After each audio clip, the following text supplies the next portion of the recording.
નમસ્કાર. નવપ્રવાહ ગુજરાત ન્યૂઝમાં આપનું હાર્દિક સ્વાગત છે.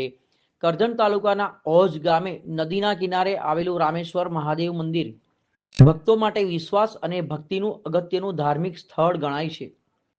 આ પ્રાચીન અને ભવ્ય શિવ મંદિર લાંબા સમયથી સ્થાનિકો તેમજ આજુબાજુના વિસ્તારોમાંથી આવતા શ્રદ્ધાળુઓ માટે આસ્થાનું કેન્દ્ર રહ્યું છે. અહીં ભક્તો નિયમિત રીતે પૂજા અર્ચના અને દર્શન માટે આવે છે. ખાસ કરીને શ્રાવણ મહિનો, સોમવાર અને મહાશિવરાત્રી દરમિયાન મોટી સંખ્યામાં ભક્તો ઉમટી પડે છે.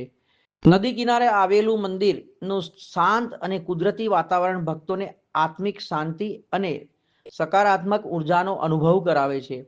સ્થાનિક લોકો માટે આ મંદિર ધાર્મિક વારસો અને ગૌરવનું પ્રતીક સમાન છે, જે આજે ઓજ ગામની ઓળખમાં હું પ્રફુલ્લ ઉપાધ્યાય ઓજનો રહેવાસી બ્રાહ્મણ છું. અમારું ઓજ ગામ કરજણ તાલુકાના નર્મદા કિનારે આવેલું છે. અહીંયા રામેશ્વર મહાદેવનું ભવ્ય શિવાલય આવેલું છે.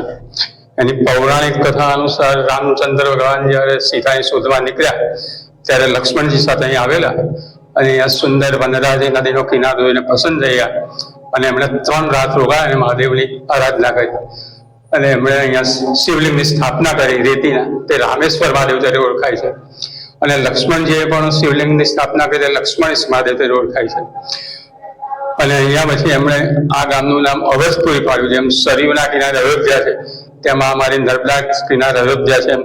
અવધપુરી પછી અવધ અને પછી અપભ્રંશ થઈને ઓજ થઈ ગયું. અહીંયા અધિક જેઠ માસમાં 1 મહિનાનો મોટો મેળો ભરાય છે. અહીંયા શિવરાત્રી ત્યારે ઘણા લોકો હજારો માણસો દર્શન કરવા આવે છે અને શક્કરિયા બટાકાની પ્રસાદી એટલે ભાંગની પ્રસાદી ધરાવાય છે. રાત્રે ભગવાનની મહાપૂજા અને આરતી પણ થાય છે 12 વાગે. આ મહાત્મ્ય છે એનું. શું નામ છે તમારું? મારું નામ પ્રફુલ્લ ચંદ્ર ઉપાધ્યાય.